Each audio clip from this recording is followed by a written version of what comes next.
नमस्कार दोस्तों। हाल ही में हमारा अभी सीए फाइनल और सीए इंटर का रिजल्ट आया है और आईसीएआई ने इस बार पिछले अटेम्प्ट्स के मुकाबले रिजल्ट का परसेंटेज थोड़ा कम रखा है। बट यार, अब जो चीजें हमारे हाथ में नहीं है उस चीजों के बारे में अगर हम सोचते रहेंगे कि यार हमने पूरी मेहनत करी थी, हमें आईसीएआई ने फेल कर दिया, तो यार ये कहीं ना कहीं हमारे आगे के लिए अच्छा नहीं है। हमारे पास बहुत ज़्यादा टाइम तो रह नहीं गया अभी मई 24 के लिए, 3 से 4 महीने हैं। तो अगर आप अपना टाइम हम अगर इस चीज़ को सोचने में लगाएँ कि हमारी क्या गलती रह गई थी, तो वो बेहतर होगा, या कि हम ये सोचें कि यार हमने तो बिल्कुल अच्छे से सब कुछ किया था, आईसीएआई की वजह से ही हम फेल हुए हैं।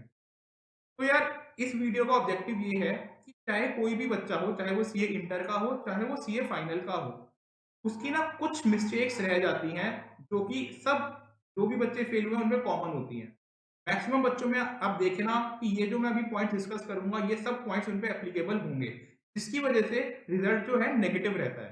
तो इस वीडियो बनाने का यही पर्पस है कि आप जो भी बच्चे अभी देंगे मई 24 का एग्जाम, वो इन पॉइंट्स को देखें और वो देखें कि यार उनके अंदर इन पॉइंट्स का अंदर की वजह से वो फेल तो नहीं हो रहे, या वो भी इन्हीं पॉइंट्स के अंदर अपने आप को देखते हैं या नहीं देखते। ठीक है? तो सबसे पहला पॉइंट ये है कि जो भी बच्चे फेल होते हैं, वो नोट मेकिंग को कंप्लीटली इग्नोर कर देते हैं। वो जो भी इंस्टीट्यूट से मटेरियल मिलता है, सिर्फ उसी को ही बार-बार रिवाइज़ करते रहते हैं और उनको जो है नोट मेकिंग या तो आती नहीं, या फिर वो उसको एकदम complete waste of time activity सोचते हैं। वो सोचते हैं कि यार जितनी देर में मैं नोट्स बनाऊँगा, उतनी देर में तो मैं एक चैप्टर को रिवाइज़ कर लूँगा, तो मैं नोट बनाने में क्यों टाइम वेस्ट करूँ? जिसकी वजह से वो बार-बार जो है एक चैप्टर की क्युमुलेटिव रिवीजन नहीं कर पाते। तो ये एक मिस्टेक उनकी रहती है हमेशा। Second, lack of cumulative revision. यार क्योंकि हमारा चाहे वो थ्योरी सब्जेक्ट हो, चाहे वो हमारा प्रैक्टिकल सब्जेक्ट हो, एक सब्जेक्ट के अंदर एक चैप्टर के अंदर इतने सारे कॉन्सेप्ट्स होते हैं और इतने सारे सब्जेक्ट होते हैं कि आप एक बार पढ़ के उसको एग्जाम में नहीं लिख सकते। आपको बार-बार रिवीजन करनी ही पड़ेगी हर टॉपिक की।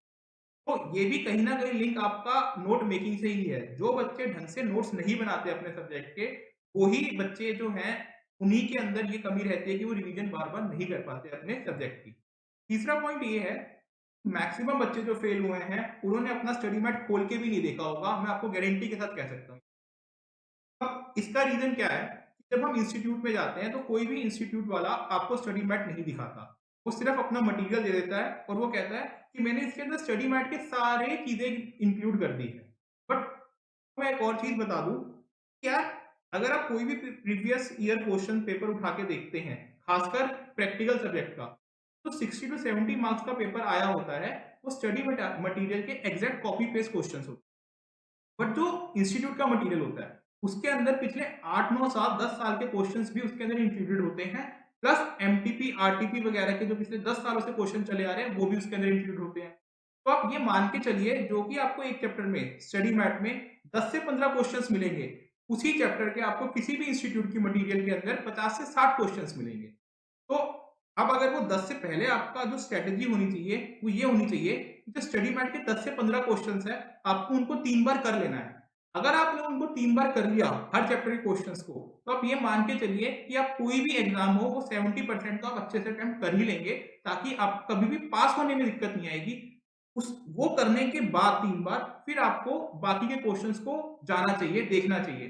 बट क्योंकि हमारे अंदर ये है ही नहीं इंस्टिंक्ट कि यार हम अपना स्टडी मैट खोल के देख लें। हम सिर्फ़ और सिर्फ़ जो कोचिंग मटीरियल में हमें बुक्स दी होती है, हम सोचते हैं कि यार हम 10 क्वेश्चन नहीं, हम 100 क्वेश्चन करेंगे ताकि हमारा कंप्लीटली सारा कवर हो जाए। बट यहीं पर हम एक गलती करते हैं कि हम रिवीजन को इग्नोर कर देते हैं, हम क्वांटम ऑफ जो हमारी पढ़ाई है उसको बढ़ा लेते हैं।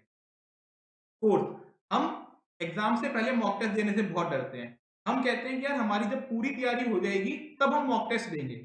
ये पूरी तैयारी आपकी लास्ट के 1 दिन एग्ज़ाम से 1 दिन पहले तक भी नहीं होती, जिसकी वजह से आप मॉक टेस्ट को उठाते ही नहीं हैं। अब उसका दिक्कत क्या होती है कि अपने को पेपर का पैटर्न ही नहीं पता होता। जैसे ही हम एग्ज़ाम में एंटर करते हैं और हमारे हाथ में पेपर आता है, हम घबरा जाते हैं इतने सारे क्वेश्चंस देख के, हम घबरा जाते हैं इस क्वेश्चन के इतने सारे पार्ट्स देख के। अगर आप एक भी पेपर पहले से देख लेंगे और कर लेंगे, चाहे उसके अंदर आपके 40 से 50 नंबर ही क्यों ना आए हों, आप मान के चलिए कि आपका 15 से 20% जो है ना एग्ज़ाम के अंदर जो पेपर के अंदर आपके मार्क्स आने वाले हैं एग्जाम में वो बढ़ जाएँगे। इसका रीज़न सिर्फ इतना सा है कि एक मॉक टेस्ट दिया हुआ आपका सेल्फ कॉन्फिडेंस ही इतना बिल्डअप कर देता है कि आप एग्जाम को इतने अच्छे ढंग से प्रेज़ेंट करते हैं एग्जाम के क्वेश्चंस को कि वो आपको 10 या 15 मार्क्स बढ़ा देता है आपके हर एग्जाम में। फिर यार हर एग्जाम से पहले चाहे वो इंटर हो चाहे वो फाइनल हो, आपको 1 दिन मिलता है अपनी स्टडीज़ को रिवाइज़ करने का, अपने सिलेबस को रिवाइज़ करने का। अब प्रॉब्लम क्या होती है कि हमने क्योंकि नोट्स नहीं बनाए या हमने जो है कोई भी स्ट्रैटेजी नहीं बनाई कि हम 1 दिन पहले इतना जो बड़ा सिलेबस है उसको कैसे रिवाइज़ करेंगे। तो अब क्या होगा कि जो भी बच्चे अपनी नोट्स नहीं बनाते, अपनी स्ट्रैटेजी नहीं बनाते, वो ना शुरू से लेके बैठ जाते हैं अपनी पूरी बुक को, जो उनको इंस्टीट्यूट से मिलती है मोटी-मोटी बुक उसको लेके बैठ जाते हैं। या फिर कोई बच्चा अपनी रिवीजन वीडियो चला लेता है किसी टीचर की और सिर्फ उसको सुनने लग जाता है, पूरे 6-7 घंटे, 8 घंटे की जो वीडियो होती है उसको सुनने लग जाता है। अब इससे प्रॉब्लम क्या होती है, आपने जितना सिलेबस पेजेस पलट लिए, रिवाइज़ कर लिया, उतने में अगर एग्ज़ाम में कुछ आ जाता है, तो आप लिख भी देते हैं। बट जो सिलेबस आपका रह जाता है रिवाइज़ करना, जो आपने मान लो 20-30% आपका सिलेबस 40% रह गया रिवाइज़ करना, अब उसमें से कोई भी क्वेश्चन आ जाए, तब उसका आंसर ढंग से नहीं लिख पाते। तो मेरी सलाह यही रहती है, आप पहले से ही 1 दिन के अंदर अपना सारा सिलेबस कैसे रिवाइज़ कर लेंगे, उसकी एक स्ट्रैटेजी आपके पास ज़रूर होनी चाहिए। फिर जो सबसे कॉमन चीज़ है, जो मैंने जो भी बच्चे फेल हुए उनमें देखी है, वो अपना एग्ज़ाम का 30 से 40% पेपर छोड़ के आते हैं। अब देखो यार 10 नंबर, 8 नंबर का पेपर तो सभी का छूटता है, आप मान के चलिए इंक्लूडिंग रैंकर्स, रैंकर्स का भी छूट जाता है कई बार, ठीक है? बट इसका बच्चे का पेपर 100 में से 30 से 40 नंबर का छूट गया, तो आप मान के चलिए यार उसके पास होने के चांसेस वैसे ही बहुत कम हो गए क्योंकि अब उसको 100 में से नंबर नहीं मिलेंगे, अब उसको 60 या 70 में से नंबर मिलेंगे। तो वो वैसे ही काफ़ी बच्चों से पीछे चला गया जिन्होंने 100 नंबर का पेपर अटेम्प्ट किया है। तो मेरी सलाह यही रहती है कि आप एक मॉक टेस्ट दीजिए जिससे कि आपको अपनी स्पीड का पता चले और एग्ज़ाम को कैसे अटेम्प्ट करना है, उसका आपको अंदाज़ा लगे। इसके लिए आप काफ़ी सारी जो टेस्ट सीरीज़ मार्केट में अवेलेबल हैं, आप उनको भी रेफ़र कर सकते हैं। तो ये मैंने 6 पॉइंट्स आपको दिए हैं। आप प्लीज़ इन 6 पॉइंट्स को एक बार अपने आप पढ़िएगा, अपने अंदर देखिएगा कि इन 6 पॉइंट्स में से कुछ पॉइंट्स आप तो फ़ॉलो नहीं कर रहे।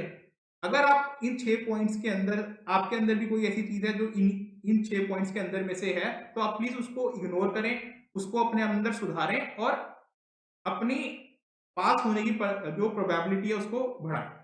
Thank you, all the best for your exams. Bye.